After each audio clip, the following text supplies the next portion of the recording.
Hello viewers, it's so nice to be back on this channel. My name remains Ajoke Ade. To all my subscribers, I say a big thank you to you. And to everyone that has shared on my channel, I say a very big thank you to you. Thank you so much for sharing. It's so nice to be back on this channel. I hope you all are doing fine. Today I'm going to be talking about, this is Real Talk TV, where we talk about real life issues and things that, we can use as just to navigate our daily lives as humans, advice based on my opinion and my experience in life. And I tell you, I am one encyclopedia of experience, especially when it comes to marriage. Yes, I am. It's so nice to be back. So today I'm going to be talking to young people out there, singles who are getting ready to be married. But there's one thing that you have to do before you get married. If you don't do it, please don't get married. A lot of people have business meeting, but I call this, what I'm going to be talking about, as a premarital meeting between will-be couple. Is really good for you to have this conversation between yourself before you get married. Please, if you don't do these things, please don't get married. Don't even venture it, because it's so easy for boy to meet girl and girl to meet boy, and we just come together and get married without understanding what it takes. I've said it on this channel, before, that love is not enough to keep you married. There's so many things that comes together to keep a marriage. For you to be successful in marriage, there's so many things that it involves. It's not all about love. I love somebody. You can love anybody, anybody. You can love anybody, but it takes a lot to make a marriage work. And one of the things I want to talk about today is money and finances. I have 10 points I want to discuss with you that I want you to really talk about before you go into any marriage with anybody. Please, if you don't discuss this thing and you're on the same page, please don't get married. And number one is money and finances. When I say money and finances, a lot of people take, for granted the fact that you don't discuss money and finances before you get married. Like I said earlier on, we just walk into marriage, with assumptions. But I want you to please discuss money and finances before you get married. When I say money and finances, a lot of people are against joint accounts. Different people have different opinion about joint account, but my own opinion about joint account is that you have to agree on a certain percentage that both of you will have to contribute into that joint account. I'm against you putting all your money into joint account with your spouse. I'm against you putting 50% of your money into joint account with your spouse. But I'm advising you that 25% is realistic. Because why is 25% realistic? Because you also have relatives, you have extended family, you have a life of your own, and you want to be able, you don't want to be resentful to your partner. You don't want to over time in that marriage, if you don't discuss it, you feel caged. So for you to be honest with each other, 25% is okay, because I, for one, I will not appreciate my daughter asking for permission from her spouse to support me, buy me gifts. No, I don't. It's an insult. I don't want to. So in my own opinion, I think that 25% is just fine. So you have to talk about that and be on the same page. And you have to talk about who picks what bill around the house. Back in the days, a lot of people believe that men should pick the most of the bills around the house, but times are changing. It is no longer so. So you want to talk about it and make sure that you are on the same page about who picks what bills around the house. So that way you both are on the same page and everybody is happy. You are not cheating yourself out of a healthy marriage. That's number one. Number two, your career. You want to talk about your career, because I've seen situations whereby people get married and their spouses don't want them to continue in their chosen profession or their career. Now they want you to be a stay-home mom, or change your career. So you want to talk about it. You want to really be on the same page. If your spouse doesn't like what you do, please,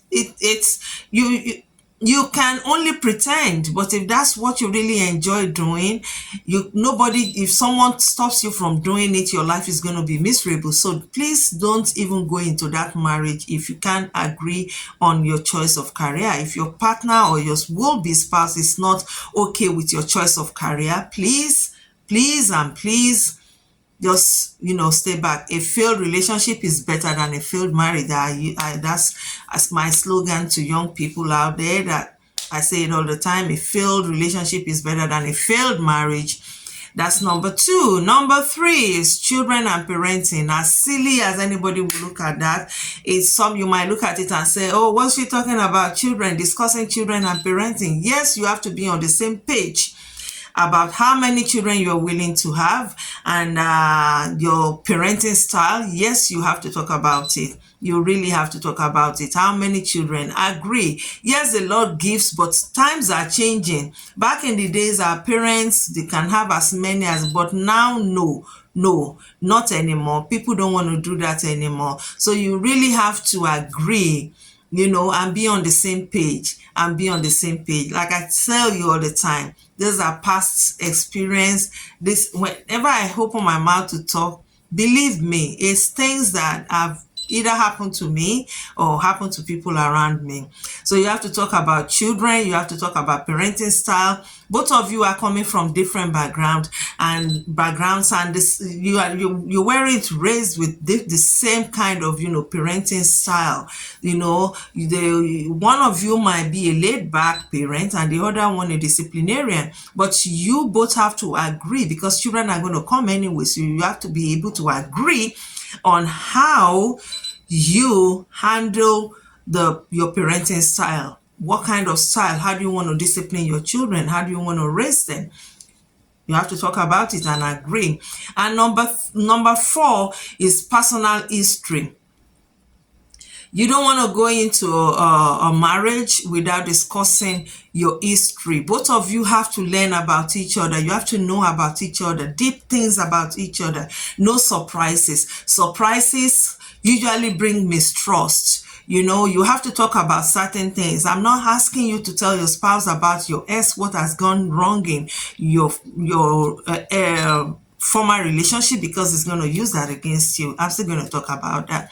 But I'm telling you that you have to talk about, history within your families. No surprises. You have to be open, be honest from day one. Talk about things, anything that that can pop up later on in your marriage that could cause problem between you two. You have to talk about it.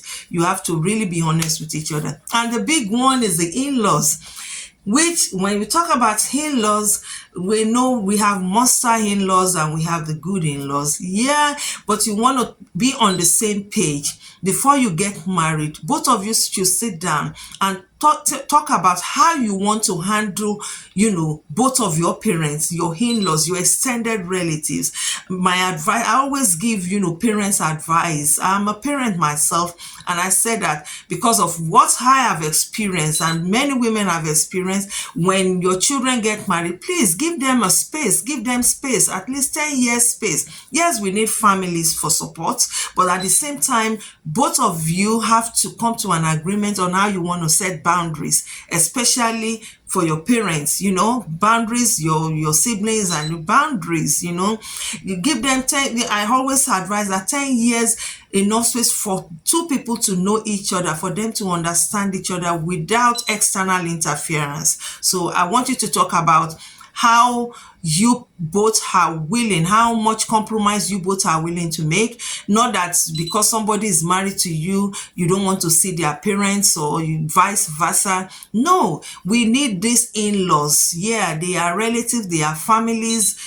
We need their support, but at the same time, both of you have to agree on how much boundaries you want to set. And number 6 is your personal time. Please agree before you get married, because I've seen situations where people just believe that because they are married, their spouses shouldn't have friends. They try to cut them off from their friends, their childhood friends. They have known those people even before they met you. So you have to be able to agree and talk about it. Personal time is important for your development individually.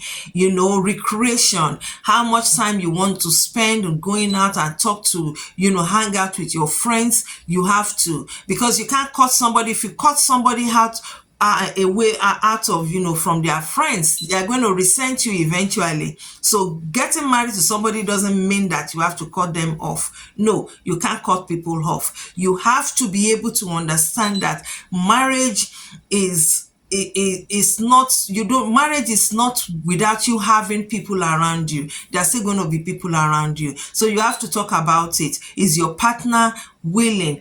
Are you on the same page about hanging out with your friends, still having quality friends around you, because it's important for your developmental health, your mental health, and for development, is really, really important.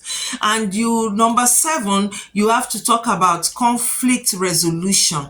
Before you get married to somebody, you really have to pay attention to how easy it is for them to have conversation to resolve conflict. You don't want to be married to somebody who keep malice, who can go for days and you have arguments or disagree and can go for days or months without talking to you. You have to both agree on how you want to resolve conflict. If your partner is that one that cannot have a conversation to resolve conflict, please don't marry them. Please, a failed relationship is better than a failed marriage. There are so many things that makes up a marriage. Like I said earlier on, love is not enough to keep a marriage. So you have to talk about conflict resolution. Is your partner the one that you can resolve conflicts on time, quickly, because definitely you are going to disagree. There's an adage in my part of Nigeria, the Yoruba say, when you choose, sometimes you bite your tongue. Yeah, that's your mouth and your tongue quarreling, fighting or disagreeing. Yes, so as an individual, we are going to disagree with each other, but how do we resolve it? So if your partner is that one that cannot resolve conflict, please flee. Don't even go ahead in that marriage. Thank you. And my number 8 is religion. The Bible tells us that do not be unevenly yoked with unbelievers. And when we talk about unbelievers, you don't want to get involved with somebody who doesn't share the same faith like you. Please, don't be involved with somebody who doesn't share the same faith. I strongly believe in that. It worked for some people, because I know some people when back in the days that that were Muslim and they were married to Christian, and they were able to to compromise, but not many people can compromise. Not many people can compromise. So if you look at it very well, if you are not on the same page when it comes to your belief, please, it's something that you need to talk about and agree upon. So if you are not on the same page, there's no business for you two to be together. Please kindly talk about that. And number 9 on my list is household tax. Household tax. When I talk about household tax, a lot of people don't talk about it before they get married. Back in the days, it is believed that women are supposed to be the one that has to do every chores in the house. Things no longer work that way, because back in the days, our mothers, they stay. In fact, my own mother wasn't a stay-at-home mom. My mother then was, a working class mom. But In my grandmother, they even my grandmother wasn't a working class mom, but they still do it, those times are no longer here. Those times are over. Times are changing. A lot of things, people, both of you are going to be working, to bring something to the table. So you have to talk about who does what around the house, who cleans the bathroom, who does the dishes, who put the dishes away, who make the bed, who cleans the house. You have to agree so that you don't have conflict. You don't want to come back from home and everywhere is messy and you start complaining and you are grumbling. Then before you know it, one of you is complaining that the other one is nagging. So you have to be on the same page about how you are going to distribute your house chores evenly, so that you people are happy. Everybody knows how you're going to support each other, and everybody is happy. So that even when you start having children, the children will see, they are going to learn from you, and then everybody knows what to do. It's going to be even easy for you to share your chores among your children when they start coming. Please, it is very, very important. And my number 10 is that you have to be able to discuss how progressive. When you are dating somebody, you have to look at them. Is this a progressive person? Progressive. When I say progressive, if your partner, the man you want to marry, is not a progressive person, somebody is not even open to new things, somebody who is just comfortable with where they are, what they are doing, somebody who sees advancement as archaic, somebody who doesn't think that things has to change, somebody is just comfortable with the norm.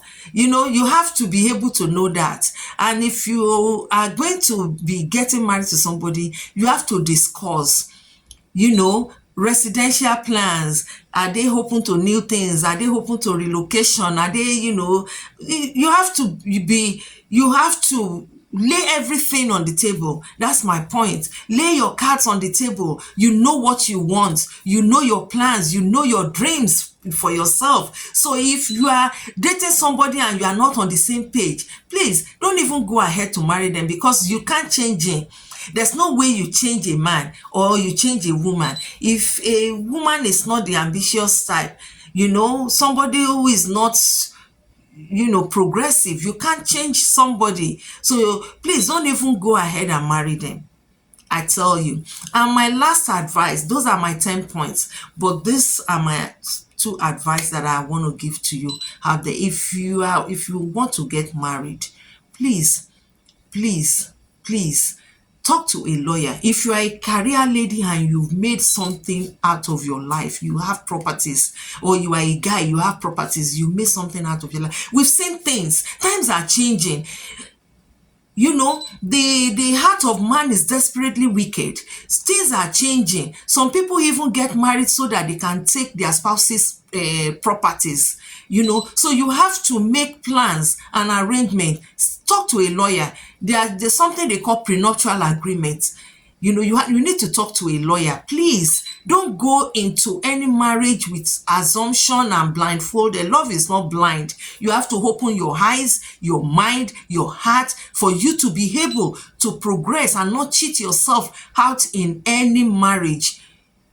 Of the good in any marriage, you have to think. Open your eyes and open your mind. That's number 1 advice. And my last and not the least advice is that if you are planning to get married, look for in your spouse one that loves God, one that seeks after God.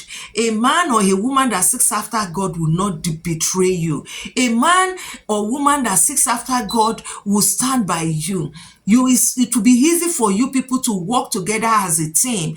Look for a man, and both of you should make Jesus Christ the bedrock of your relationship. I tell you, if you follow all this, my points, 10 points. Number 1, money and finances, career, children and parenting, personal history, your in-laws, personal time, conflict resolution, religion, household tax, and progressive. If you follow all this plan, I bet you will not cheat yourself out of a successful and healthy relationship. and a long-lasting marriage. Till I come your way next time, I hope that everything, or you might be able to pick up, use at least one of these points or advice will be useful to you. Till I come your way next time, my name remains Ajoke Ade, and please kindly subscribe to this channel and share. Please, this will do somebody a lot of good than harm. Please share. Thank you so much. Love you all. Till I come your way next time, make this world a better place and put a smile on someone's face. Love you. Have a nice time in the presence of God. God bless you. Bye for now.